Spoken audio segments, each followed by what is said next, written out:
चलिए आज बात करते हैं बेलपुर गांव की उस कहानी की जो एक बहुत ही गहरे सदमे से पैदा हुई है। एक ऐसी कहानी जो दिन में तो शायद भुला दी जाती है, पर जैसे ही रात होती है वो गांव की हवा में एक अजीब सा डर घोल देती है। यही वो सवाल है जो बेलपुर की रातों में आज भी गूंजता है। कहते हैं कि एक औरत की आवाज है जो गांव के बाहर पीपल के पेड़ के नीचे बैठकर बस यही एक सवाल पूछती रहती है। तो ये कहानी उसी औरत की है और उसी माँ की है। देखिए, इस भूत की कहानी को समझने के लिए हमें कहानी की बिल्कुल शुरुआत में जाना होगा।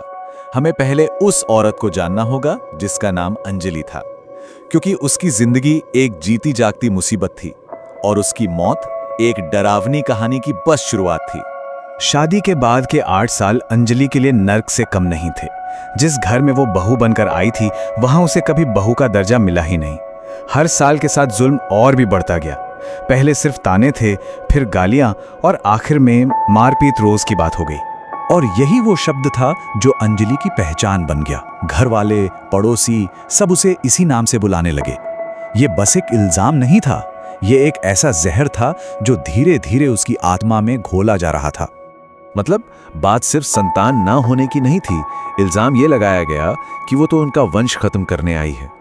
उसे हर पल ये एहसास दिलाया जाता था कि उसका होना ही अपने आप में एक बहुत बड़ी गलती है।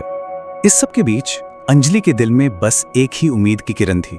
उसे लगता था कि जिस दिन वो मां बन जाएगी, जिस दिन वो उस घर को एक वारिस दे देगी, शायद उस दिन सब कुछ ठीक हो जाएगा। और फिर कहानी उस मोड़ पर आ जाती है जहां उम्मीद की वही किरण एक भयानक हादसे की वजह बन जाती है। ये वो पल था जिसके बाद कुछ भी पहले जैसा नहीं रहा। सोचिए, शादी के 5 साल बाद जब डॉक्टर ने ये कहा होगा तो सालों बाद पहली बार अंजलि के चेहरे पर एक सच्ची मुस्कान आई होगी। उसे लगा जैसे भगवान ने आखिरकार उसकी सुन ली। लेकिन अंजलि की ये खुशी बस एक धोखा थी। उस परिवार में किसी को उससे कोई मतलब नहीं था। उन्हें तो बस अपना वारिस चाहिए था। उनके लिए अंजलि बस एक जरिया थी जिसे इस्तेमाल करने के बाद घर से निकाल फेंकना था। गर्भवती होने के बाद भी उसके साथ हो रहे जुल्म में कोई कमी नहीं आई। उसे भूखा रखा जाता, उससे दिन रात काम करवाया जाता। डॉक्टर ने साफ साफ कहा था कि ये कमजोरी मां और बच्चे दोनों के लिए खतरनाक है, पर किसी ने एक न सुनी। और फिर वो रात आई। झगड़े की शुरुआत एक बहुत ही मामूली बात से हुई। खाना ठंडा था, बस इतनी सी बात पर उसके ससुर ने गुस्से में खाने की थाली ही फेंक दी। तभी उसका शराबी पति रघुवीर आगे आया। उसकी आंखें नशे में एकदम लाल थीं। उसने बिना कुछ सोचे समझे अंजलि को एक जोर का थप्पड़ मारा और सास ससुर वो बस चुपचाप खड़े देखते रहे। रघुवीर उसे लगातार मारता रहा, लातों से, घुसों से। अंजलि जमीन पर गिर गई। उसने अपने पेट पर हाथ रखा और चिल्लाई, मेरे पेट में बच्चा है, उसके लिए तो रुक जाओ। और फिर अचानक सब कुछ शांत हो गया। उसकी चीखें बंद हो गईं। कमरे में एक अजीब सी खामोशी छा गई। अंजलि की सांसें हमेशा के लिए रुक चुकी थीं।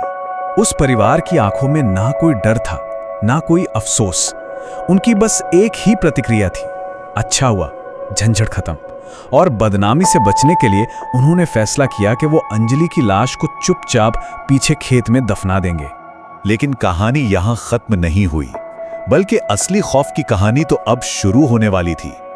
अंजलि का दर्द और उसकी अधूरी ममता अब एक ऐसी ताकत बन चुकी थी जो अपना बदला लेने के लिए लौट आई थी। उसकी मौत के ठीक 3 दिन बाद आधी रात को उस घर में एक छोटे बच्चे के रोने की आवाज गूंजने लगी। हैरानी की बात यह थी कि घर में कोई बच्चा था ही नहीं। ये उस आने वाले इंतकाम की पहली आहट थी। बहुत जल्द ये डर घर की दीवारों से निकलकर पूरे गांव में फैल गया। लोगों ने रात में पीपल के पेड़ के नीचे एक औरत को रोते हुए देखना शुरू कर दिया। कोई उसका चेहरा साफ नहीं देख पाया था, पर सबको लगता था कि उसकी गोद में कुछ है। एक रात अंजलि के ससुर की नींद खुली तो उसने देखा कि अंजलि आंगन में खड़ी है। उसकी गोद में एक बच्चा था और वो उसे धीरे धीरे झुला रही थी, पर जैसे ही उसने पलक झपकाई वो साया गायब हो गया। डर के मारे वो तीनों, पति, सास और ससुर, एक ही कमरे में सोने लगे, दरवाजा अंदर से बंद करके। पर उस रात बंद दरवाजे के पार से एक बर्फीली हवा का झोंका आया। सुबह जब लोगों ने दरवाजा तोड़ा तो अंदर सिर्फ 3 लाशें मिली। तीनों का दम घुट चुका था। अब ये सिर्फ एक परिवार का मामला नहीं रहा था, पूरे गांव में अंजलि का खौफ बस गया था। तब लोगों ने मिलकर उसकी आत्मा को शांति देने का फैसला किया। पर सवाल ये था कि क्या ये मुमकिन भी था? गांव वालों ने हरिदास बाबा नाम के एक तांत्रिक को बुलाया।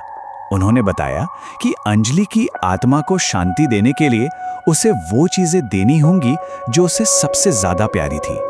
एक पूरी रस्म निभाई गई और उसके शरीर का विधिवत अंतिम संस्कार किया गया। गांव वालों को लगा कि अब शायद सब कुछ ठीक हो जाएगा, लेकिन अंजलि के साथ जो हुआ था वो दर्द इतना गहरा था कि कोई रस्म उसे मिटा नहीं सकती थी। उसकी आत्मा को शांति नहीं मिली। और कहते हैं कि इसीलिए आज भी बेलपुर के उन खेतों के पास से गुजरते हुए हवा अचानक ठंडी हो जाती है। अंधेरे में एक साया दिखता है जिसकी गोद में शायद एक बच्चा है और लबों पर वही एक सवाल, मेरा बच्चा कहाँ है?